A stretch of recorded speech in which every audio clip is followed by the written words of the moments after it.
A poesia é o caroço da linguagem. Breve, fértil, concisa, ela guarda os segredos da escrita e faz de tudo uma forma de espanto. Tornar-se poeta é praticar uma espécie de arte marcial e significa enxergar a trama da vida pelo avesso do manto cotidiano que recobre todas as coisas. Hoje eu quero fazer um convite para você. Eu quero te convidar para o Mínima Linha Infinita, o caminho do haikai para a poesia, um evento online gratuito com o aclamado poeta e editor Tarso de Mello sobre os recursos e meios da criação poética. Nós vamos descobrir juntos o que pode ensinar essa forma particular e espetacular da poesia que é o haikai e de como olhar para o mundo à nossa volta com as suas ferramentas tão ricas e tão diversas. Esse encontro é para você que deseja descobrir a própria voz ou que teme que a própria escrita se torne banal com a prática e com o uso. Mesmo que você seja da prosa, ele é a chave para acessar os meios mais poderosos da língua. Portanto, se inscreva no link da descrição desse episódio e garanta já a sua vaga. Venha e faça parte desta verdadeira iniciação aos mistérios da língua. Já te aconteceu de você topar com um livro, começar a ler esse livro, esse romance, e logo sentir uma vontade irresistível de querer morar dentro do livro, de querer ser amigo ou amiga dos personagens, do herói ou da heroína, de querer conviver nesses espaços, ou de querer pegar um avião e conhecer os lugares descritos por esse romance? Já aconteceu de você, de algum modo, querer até incorporar certos hábitos alimentares, certas rotinas, como se houvesse uma espécie de sintonia entre o teu desejo e um certo jeito de ser, um certo estilo de vida de certos personagens? Pois é, comigo já aconteceu muitas vezes. E como escritor, como professor de criação literária, eu me faço a pergunta, né? Como que fizeram? Né? Como que esses autores, como essas autoras fizeram? E uma coisa que eu não pude deixar de notar é que muitos desses autores, eles provêm de uma cultura, né? E a cultura japonesa.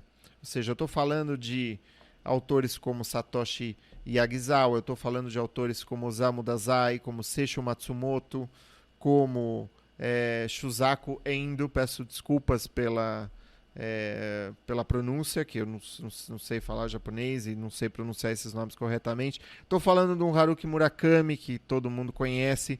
Estou falando da autora de Terráqueos, de Minha Querida Combine, Yasaka Murata. Alguns autores, e é interessante porque eu vou dar um exemplo desse, que é Uma Noite ou Uma Madrugada na Livraria Morisaki. Né? É a sequência de um outro livro que já está em português, mas essa sequência ainda não está, vai chegar. Que eu começo a ler o livro e eu confesso que eu falo, mas por que eu estou lendo esse livro? Não parece não é tão interessante, que bobagem ter comprado. E é um livro desses de beira de cama, sabe? Que fica na mesa de cabeceira ali e tal. E aí você lê 15, 20 páginas antes de dormir e dorme. E o livro te embala, né? E aí às vezes você sai no dia seguinte para uma consulta, entre um livro de estudo, né, um livro mais sisudo, e esse você fala, eu vou levar esse, porque esse vai me fazer companhia. E eu acho que é disso que se trata, é disso que eu estou falando. São livros que fazem companhia, né? Por que esses autores produzem esse efeito? E como que a gente pode fazer para aprender com isso, incorporar isso de alguma maneira? Essa é uma pergunta que eu tenho me feito, e aí eu me topei com um outro livro que eu acho que, não que responda a essa pergunta, mas ele lança, vamos dizer, questões mais interessantes. Ele se aprofunda nessa questão, né? Tem esse autor chamado Ken Moji. Eu topei com esse autor pela primeira vez em Tóquio.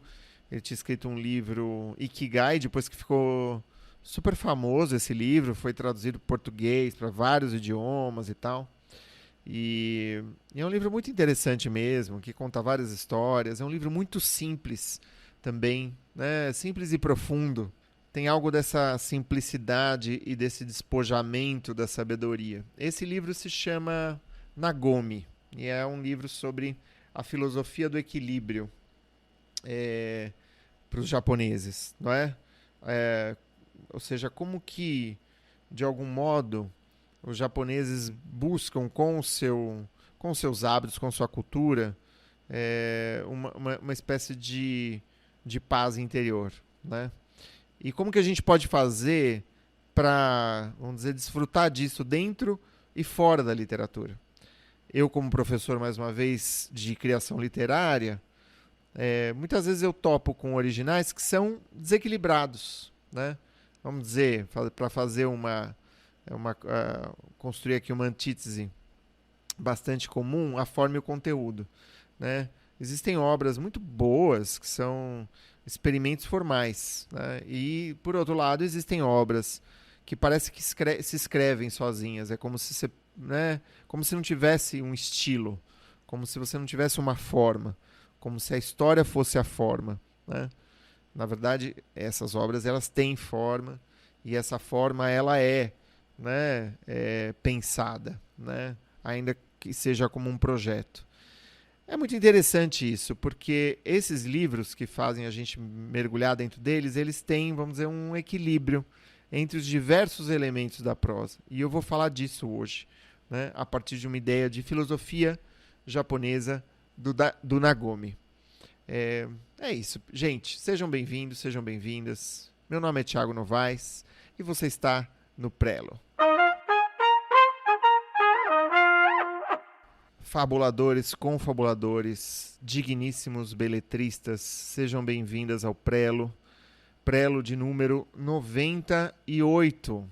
Eu vou começar esse episódio com uma história que está incluída nesse livro que eu acabei de mencionar. Era um dia de 1945, um jovem estudante de medicina atravessava a cidade de Osaka, na parte ocidental do Japão, e nesse momento histórico, quase toda a cidade estava em ruínas, porque havia sido bombardeada pela Força Aérea dos Estados Unidos, né? Esse jovem estava com muita fome. Ele encontrou, por casualidade, uma casa que ainda estava de pé e ele bateu na porta, né? Os habitantes da casa abriram a porta e viram ali um jovem estudante de aspecto muito sério, com roupas bastante desgastadas e que, vamos dizer, se inclinava repetidamente como se houvesse algo urgente, né? E eles perceberam que esse jovem estava com muita fome, né? Se apiedaram do jovem e deram 3 generosos pedaços de onigiri, que são essas bolas de arroz, né? Que são parte da culinária japonesa, né? E deram essas 3 onigiris para o jovem, das suas provisões bastante parcas, bastante escassas, e o jovem estudante comeu como se não tivesse tocado em um alimento durante muito tempo. Com a força daquela porção de arroz, e com a amabilidade daquelas pessoas, ele percorreu os 18 quilômetros que separavam Osaka da sua casa na cidade de Takarazuka. Não demorou muito para ele se inteirar, né, que a casa daqueles residentes que tão amavelmente ofereceram o onigiri para ele foi bombardeada alguns dias depois. A gente não sabe muito bem porquê e não saberia explicar, e nem esse jovem explicou ao longo da vida. Nesse caminho entre Osaka e a sua cidade natal, ele tomou uma decisão. Ele tomou a decisão de largar a medicina e se transformar num desenhista de mangá. O mangá, naquela época, não era uma arte conhecida. Então, assim, se dedicar ao mangá e tomar isso como uma resolução de vida, né, equivalia a se jogar no oceano com os olhos fechados.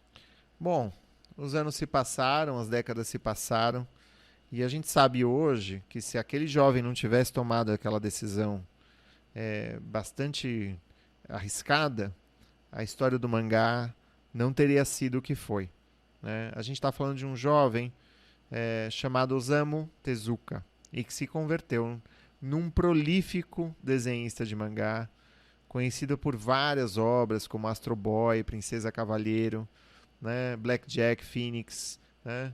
Buda e Mensagem a Adolf, vários livros, né? Ele é conhecido hoje como o pai do mangá, né? Eu tive a sorte de conhecer um museu do mangá na cidade de Kyoto, quando eu estive no Japão em 2019, e é muito interessante que existe uma característica dessa expressão artística que não existe uma diferença muito radical, não existe o mangá é por si só uma espécie de contracultura, então você não vai ter o mangá oficial e o mangá popular, ou um alto mangá e um baixo mangá, né?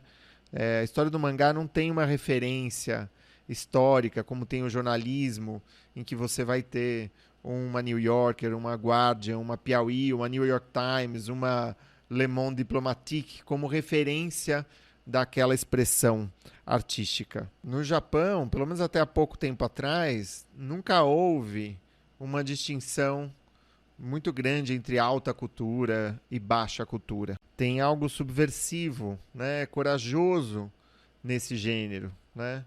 A criatividade dentro de um gênero específico como esse, ela vai se dar, como a gente pode imaginar, de uma maneira bastante relaxada, né? Relaxada num sentido de relaxamento, né? Não no sentido de descaso. O mangá é uma arte muito refinada até, né? Mas ele não tem um cânone, né? E as pessoas não esperam do mangá um cânone. É muito interessante, isso vai fazer mais sentido quando a gente observa uma das expressões da cultura japonesa, que é o karaokê. O karaokê que é os amigos que vão beber, vão conversar, resolvem se divertir, e eles têm um microfone, tá lá no bar, ou no espaço do karaokê, caixas de som, tem uma espécie de, né, repertório de canções, e as pessoas cantam, e cantam mal, porque não lhes importa cantar bem. Até seria estranho, né, se um karaokê se transformasse num The Voice Brasil, numa competição na qual algumas pessoas vão se destacar de outras pessoas. A coisa, ela tem muito que ver com manter viva essa criança interior nossa, né? Você pode desenhar, você pode cantar, você pode dançar, né? Como uma criança despreocupada, né? Sem se importar excessivamente com o que os outros pensam de você, né? A gente sabe, a gente vê, e a gente já falou em outros episódios do Prelo aqui, que quando as pessoas se tornam muito conscientes das possíveis críticas que podem ser dirigidas à nossa atuação ou à nossa performance, a gente tem, vamos dizer, muitas vezes o hábito de reagir, nos tornando tímidos, e procurando evitar exibir a própria criatividade, ou de alguma forma dando a essa criatividade uma caixinha, pré-organizada, uma caixinha que caiba bem, né, ao público, caiba bem à crítica e assim por diante, né? Aqui a gente está falando de uma das chaves do Nagome, né, que é essa expressão de harmonia, de equilíbrio, né, referente à criatividade, que é a aceitação da juventude e da imaturidade como um valor e como um valor positivo. Como é que será que isso poderia casar com a literatura, né? Como que a gente poderia pensar a partir disso a literatura? Tem coisa de 2 semanas da gravação desse episódio, eu fui convidado por um grupo de escritores, 4 escritores, né? E que me convidaram com muito carinho, porque esses autores se conheceram na minha formação, em 2020, e eles nunca pararam de se encontrar. Todas as quartas-feiras. O livro se chama Na Quarta a Gente Se Lê. E eu acho muito interessante porque a proposta foi se valer de uma palavra, né? E com base nessa palavra, cada um dos autores escrevia um conto, um poema e assim por diante. Em outras palavras, o que eles fizeram foi um karaokê. literário. E pouco importava exatamente uma competição, uma concorrência de um com o outro. Isso estava completamente fora de questão, né? Pelo contrário, cada um foi colaborando com o texto do outro, fazendo sugestões, fazendo comentários, respeitando o estilo um do outro, mas valorizando principalmente a reunião, o encontro, a amizade e tudo que isso propicia. Isso é muito comum à cultura japonesa. Os japoneses, em geral, eles são bem low profile, assim, eles são tipicamente pouco exigentes, embora sejam bastante cuidadosos e atentos com o trabalho que realizam. Eles são, em geral, amáveis na derrota, são reservados na vitória. E por baixo disso tem uma filosofia de bem-estar e harmonia com a própria vida. Uma espécie de caminho de paz mental. Uma inspiração do Nagomi, que é essa filosofia, é a do mar. O mar é uma boa metáfora, porque o mar é aquela dimensão, né, da existência que pode estar revolta, né, na superfície, mas que sempre conserva uma espécie de paz profunda, uma espécie de imobilidade profunda. Em outras palavras, a gente não precisa de sucesso em nenhum sentido, nem o literário, nem da vida. A gente precisa de paciência e resiliência, né? Esse não é... A ideia de Nagomi não é uma ideia de sucesso da noite para o dia, de autorrealização, não é uma ideia de conquista, de ascensão profissional. Pelo contrário, né?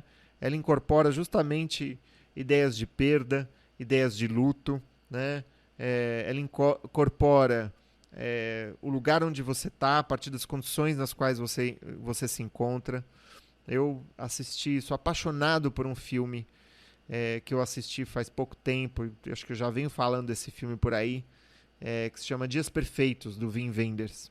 Wim Wenders eu acho que captou, né, a filosofia do Nagomi na sua tela, né, no seu cinema, na sua poética cinematográfica com esse filme.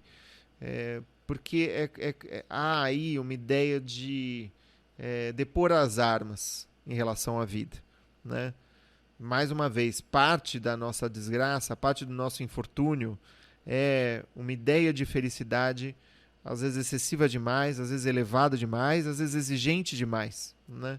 E é muitas vezes essa ideia que nos torna menos resilientes, que nos torna menos felizes. E é curioso porque a gente vê isso nesses livros que eu mencionei, né?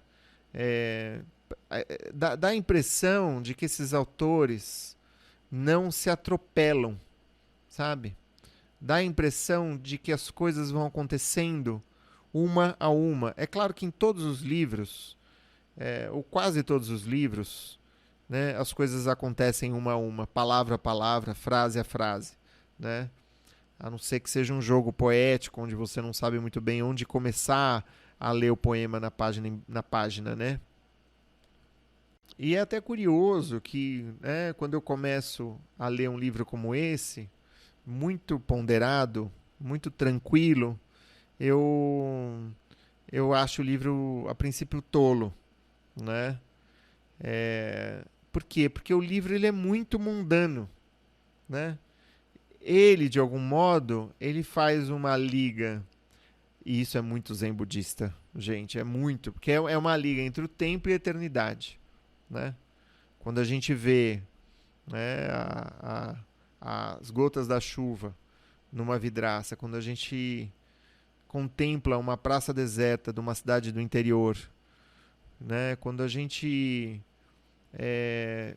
recebe esses sinais muito pontuais da vida, né, como que transmitindo uma presença e ao mesmo tempo um vazio, né, é nesses lugares, nesses momentos de presença e de encontro que a gente, de fato, testemunha essa ponte entre o tempo e a eternidade.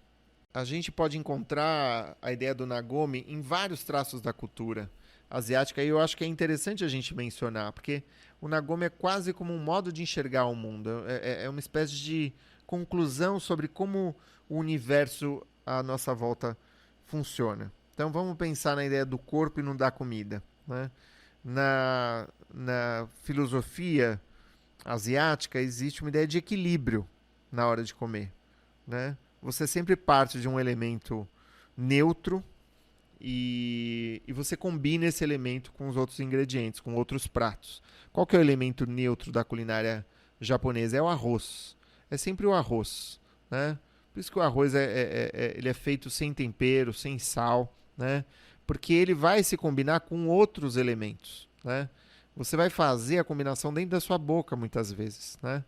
E é curioso que outro elemento neutro de vazio dentro da culinária é o saquê, né?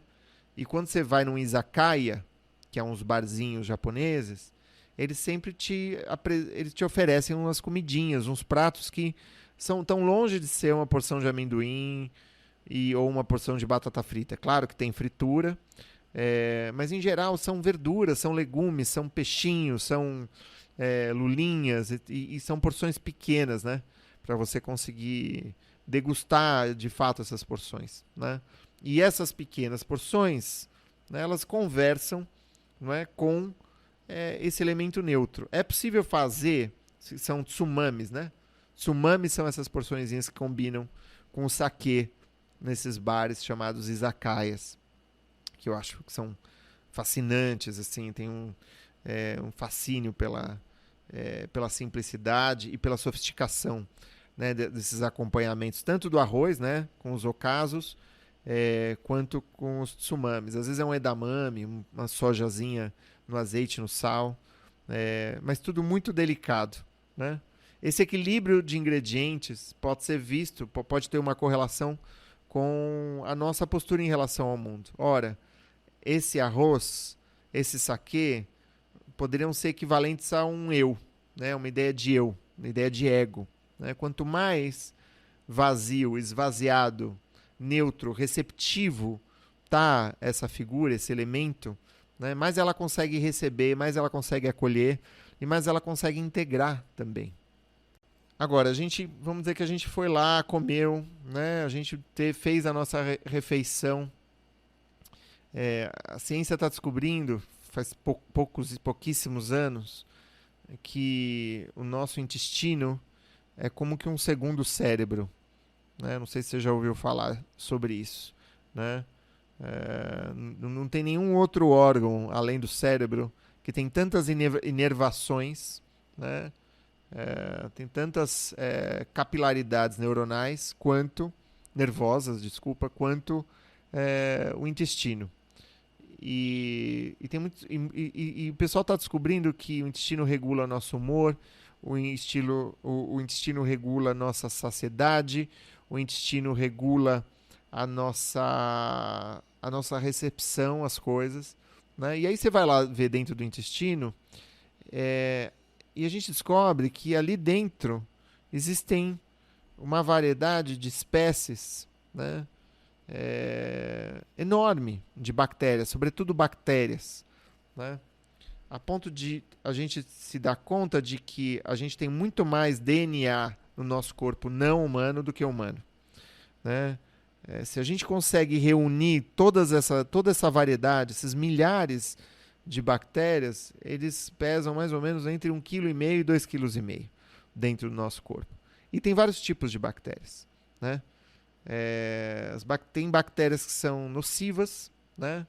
Tem bactérias que são super saudáveis, proveitosas para a gente, que nos ajudam na digestão. E tem bactérias que são meio neutras e que, vamos dizer, que agem de uma forma ou de outra forma, a depender do gatilho, né? A depender do ambiente em que se encontram, né? Ou seja, nenhuma bactéria age sozinha. É muito incrível isso. Existe um equilíbrio, né? Existe um ecossistema dentro de cada um de nós que pauta o nosso humor, né? Que pauta a nossa saciedade, que pauta o volume do nosso corpo, porque a gente vem descobrindo que isso orienta se a gente é magro, se a gente não é magro, se a gente, né, tem sobrepeso, se a gente é obeso mórbido, enfim. Ou seja, está no intestino. E vamos dizer, algo heterônomo. Não somos nós, são outros. É outra espécie, né? Nos ajudando em equilíbrio a partir de determinadas condições, né? Eu sempre penso, quando a gente fala em ecossistema, na trufa, né? Por que hoje em dia a trufa é algo valiosíssimo? Porque a gente não consegue cultivar a trufa. A trufa precisa de uma floresta. A trufa precisa de uma umidade específica, de um certo ecossistema, de um habitat específico, né? E sem a qual não existe trufa. É fascinante isso, e eu acho que tem muito mais a ser explorado, a ser dito. A gente pode fazer... a gente falou do Nagomi e a comida, a gente falou do Nagomi e o corpo, nessa relação também com o eu, né? Do saquê, do arroz. Mas a ideia de equilíbrio também pressupõe, né, uma autoaceitação, né? Eu acho que um autor de tirinhas, de cartoons, né, ele pode se perder, ele pode passar a vida inteira tentando ser o James Joyce, tentando ser uma Clarice Lispector, né? Mas ele está lá para desenhar, para fazer cartoons, para fazer tirinhas, para fazer desenho, para, sabe? Eu acho que num país como o nosso, que é uma ex-colônia, mas que tem uma cultura muito colonial, né? O que aconteceu foi que havia uma classe que não eram de aristocratas necessariamente, que não era uma classe abastada, mas que se diferenciava por sua cultura, né? E era uma classe muito exclusivista, que sempre quis preservar para si essa cultura. Ou seja, tudo que não se adequava aos seus parâmetros, né, tudo que não se adequava ao seu cânone, era tido como baixa cultura. Justamente isso, né? Que é o que existe, é o que inexiste na cultura japonesa. Claro que em outras áreas existe, não é bem assim, mas que, de modo geral, é uma comparação que a gente pode fazer. Eu acho que se a nossa literatura e a nossa arte, de modo geral, peca, eu acho que ela peca, né, por essa tendência elitista, essa herança colonial, de construir segregações, de construir divisões muito austeras, muito duras. E eu acho que isso atrapalha muitos escritores que começam a escrever e que não sabem exatamente o que vão criar, né? Porque eu acho que primeiro a gente realmente precisa liberar essa voz interior, né? Colocar para fora, para ir descobrindo aquilo que a gente gosta, para onde que essa escrita vai e assim por diante, né? Ou seja, essa autoaceitação, ela passa por você não aderir ao ressentimento, né? Ela passa por você, de algum modo também, não se apegar demais a esse eu, né? Um certo anonimato, um certo despojamento desse caráter elitista da cultura, de dizer, olha, esse é meu nome, esse é meu sobrenome, esse é meu status artístico, né? Isso, com certeza, atrapalha no desenvolvimento da nossa produção literária. A contraposição a isso está visível na própria religião shintoísta japonesa, né? No shintoísmo, você não tem um deus monoteísta, você não tem um monoteísmo, onde que é um deus que está ali coordenando tudo, né? O que se diz é que existem 8 milhões de deuses na cultura shintoísta, o que significa a ideia de infinito, né? 8 milhões é o infinito. Ou seja, é um deus para cada coisa, um deus para cada cadeira, um deus para cada facho de luz que atravessa a sua janela, é um deus para aquela planta, é um deus para suas mãos, né? Imagina que interessante, imagina que justamente a ideia que se carrega disso, que isso transmite, é a ideia de um anonimato também. É uma ideia de colaboração universal, que tem muito a ver com as nossas entranhas. O equilíbrio que a gente busca no Nagomi pode ser um equilíbrio entre a pureza e a mistura, entre o exercício e o descanso, entre o trabalho e o jogo, entre o êxito e o fracasso. Todos esses são componentes necessários para uma vida equilibrada. Numa obra literária, a gente pode seguir, vamos dizer, com as dicotomias entre a surpresa, ou seja, a escrita que vai te ensinando a cada dia, né, o que vai ser a próxima página, E o projeto, né, a planificação do romance. A gente pode pensar na dicotomia entre forma e conteúdo, entre um aspecto reflexivo da obra e a própria narrativa, entre a tensão que as páginas constroem e a distensão para onde elas se dirigem, entre a ideia de desafio, né, representado pelo livro, ou seja, um livro como algo desafiador que te leva a crescer, né, uma travessia que você precisa fazer, e ao mesmo tempo uma ideia de leveza. E por que não, né, a prosa e a poesia? A ideia de acabar quando você realmente terminou de dizer aquilo que precisa dizer. O romancista, assim que acordar, se levantar da cama. Assim que se sentir saciado, se levantar da mesa. A ideia de Nagomi presente nesses livros nos lembra do perigo da opressão daquilo que é perfeito, né? Nos lembra do perigo da sisudez e da seriedade, né? Dessa combinação tão perigosa entre altas ambições e poucas experiências, né? A gente vê muito isso, às vezes no cinema, né? Quando você tem um sujeito que habita um mundo intelectual extremamente sofisticado, cheio de círculos, né? Mas não sabe organizar uma equipe e o objeto final da obra é desorganizado. Você consegue até intuir a intenção, né, do diretor, mas a gente vê que essa intenção não está bem executada, não está bem realizada no produto final. A literatura, ela é também uma confraria, ela é também uma tertúlia, ela está muito além e ela é outra coisa que não essa fogueira de frustrações e de vaidades. Algo mais parecido com o nosso samba, né?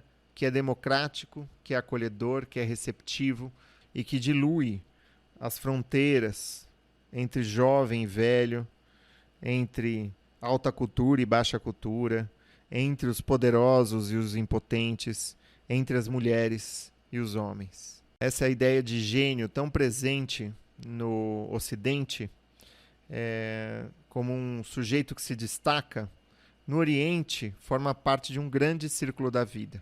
Minhas queridas, meus queridos, chegamos ao final, mas prosseguimos, não deixem de dar 5 estrelas, se você gostou desse episódio, não deixa de seguir, acompanhar o Prelo no seu tocador favorito e de participar, né, da comunidade, do canal, pelo escritacriativa.net.br. Um grande abraço e a gente se vê. Tchau!